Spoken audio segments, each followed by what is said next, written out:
Hi, and welcome to the Josefa Salinas Show. We've got quite a story for you today. Now, one of the reasons why this show exists is because I've been in Southern California for quite a while, and I haven't really seen anything that really shows who we are as Southern Californians. Where do we play? Where do we go? Where do we eat? What do our communities look like? We're so diverse, and it's time to celebrate that diversity. So that's what this show is all about. Celebrating the diversity and tastes and lifestyles, dancing, music, everything that makes us Southern California.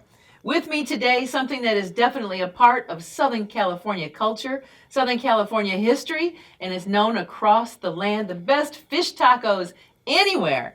You can ask anybody. They will tell you Taco Nazo. With me today, Thelma Garcia and her sister, Maritza Garcia and Thelma Garcia from Taco Nazo. They are the part of the family that started Taco Nazo. Good morning, ladies. Good morning. It is so good to have you here. And of course, I'm definitely one of the people that says Taco Nazo is the best. It's the only place I get my tacos. Unless I'm in a rush and can't get over to you, then I have to go to the taco truck. Oh, no. But it's never as good as Taco Nazo.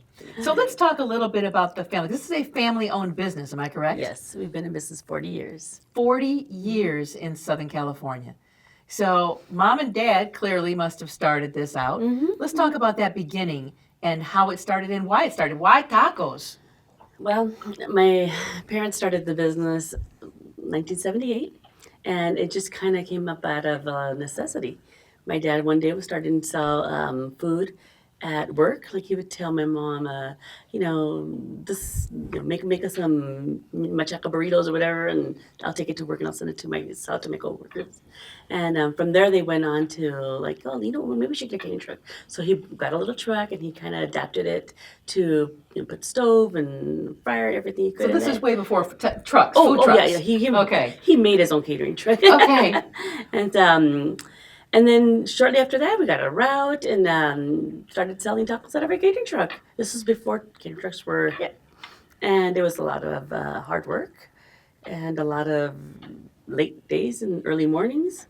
But definitely many years in work that has got us to where we're at today. And it's so funny that so many stories start like that. When you talk about, who is it, Mrs. Fields. I remember the story of how her cookies started. She was in Palo Alto, California, and she just went and started, giving out her cookies on University Avenue to people as they were passing by. And also Cookie Zombie. That's another one. She was selling her cookies at the local tavern, and they would sell out every night, these hot cookies. And so then it grew and grew, and I believe last time I checked, she's across the nation now, as is Mrs. Fields. But most of it starts from somebody having an idea, and then you kind of do it to your friends, and then they're like, wow, this is really great. And you're like, oh, okay, well, let's see if people who don't like me like this, and pass it out. So that's how it started. Dad at work bringing food, and somebody tried some, and then somebody's like, hey, can sell me a burrito? Yeah. And we started, like I said, with a catering truck, but shortly after that, we opened up the restaurant there on Valley Boulevard, which is the original store. And when did that open? In '83. And everybody who came in, back then it was a lot of the carne asada tacos, the chicken, that pastor, all that was popular. Cabeza, all that was popular, not the fish taco. And so my dad would literally give away fish tacos all day long. And he would tell me, just try a fish taco. And they would say, oh, fish tacos. Because at first you don't think like, fish on a taco, but they would love it. They'd come back and that's how we got our following. That's how people have come to know us by the best fish tacos. The best fish tacos, absolutely. And you can get it fried or grilled. You can get the fish grilled if you don't want the battering around it, which is one of the things that I love with the fish taco. Yes, and then that special sauce.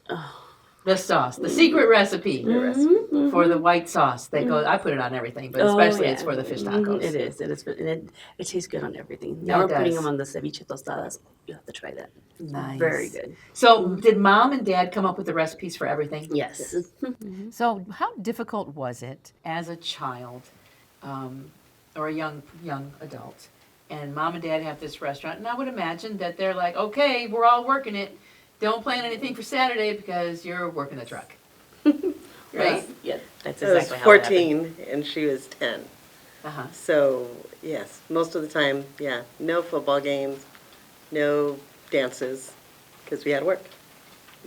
So let's talk a little bit about that, because I know there's a lot of families out there who go through the same type of thing, or maybe they're thinking about starting a business and they're like, okay, well, the kids are just gonna have to jump right in.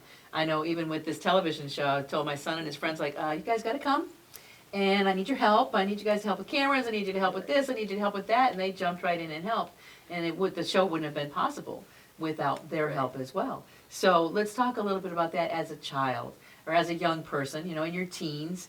And, you want to be, you want to help mom and dad, but you also want to be out there, hanging out with your friends. So let's talk a little bit about how you feel as a kid, just in case there's some parents out there in the audience or families that are thinking about starting a business, that they might want to take some of these things into mind. Well, Since you were the oldest, you get to go Oh, first. well, it was hard. Well, most of my friends would come. Some of my friends would come to the house and say, "Hey, let's go out." I was like, "I have to work. I have to get the truck ready," because at that time we would the truck was parked outside of a strip where they had bars and stuff. So they would be out there late at night on the weekends. So the only way we could actually, if we wanted to go, we had to make sure everything was prepped and ready for them to go and work. So my friends would all pitch in and help. Oh, that's So, nice. yes. So we had them Just cutting getting up there. radishes and stuff, We'd get there a little later, but we'd get there. Not all the time, but Mm-hmm. And how did you feel as a 14-year-old? And I know at 14, that's a time when kids go through a lot of changes. And, physically, mentally, you really start pulling away from family just a little bit because you want to run out there with your friends and be independent, and you think you're so grown and you know everything and you got life all figured out at 14, 15 years old. Right. So were there ever any times when there were some conflicts with mom and dad? Like, I want to She go. was the tougher one. Oh, Thelma was the rebel. She was the rebel. I was the one that was like, okay, I'll stay home. I'll help. My father would tell me that I should be an attorney because I would argue about everything.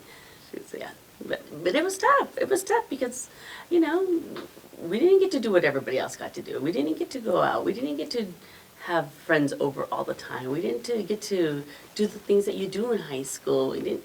But what we learned was that what we did, it was fun. Like, we made it fun. Maritza and I would work the catering truck on the weekends, and we'd get up early Sunday morning, and our outing was get up early and let's go to the swap meet. And so that was our outing. We would get up and, get ready, go to the swap meet, and come back to work. But we made it work. We made it, so it was fun, and it was okay. My parents needed the help, and I don't think anybody really had a choice. Exactly. And it was fine. It was Uh-huh. fine. It was fine. It taught us a lot. I think that's what made us who we are.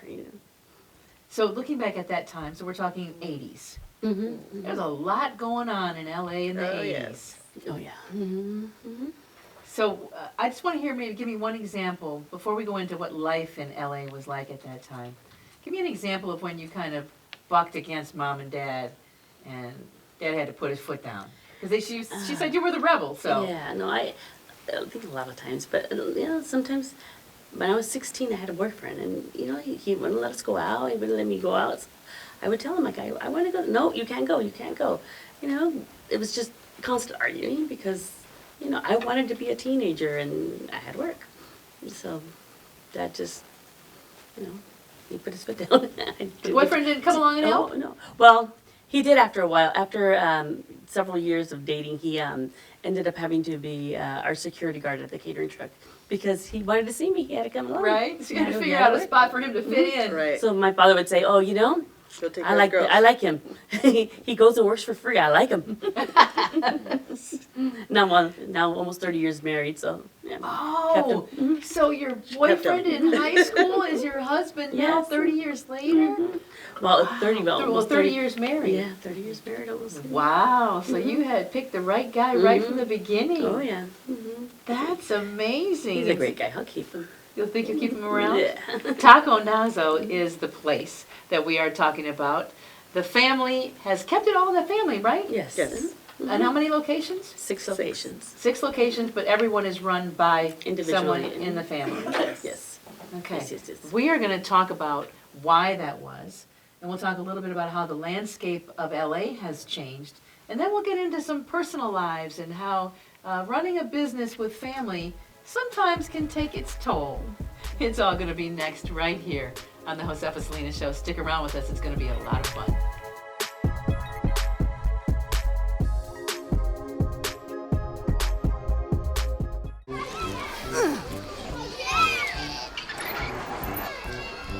If you love them enough to crawl into a play place to get them to come down, then surely you'll check nhtsa.gov/the right seat to make sure they're in the right car seat.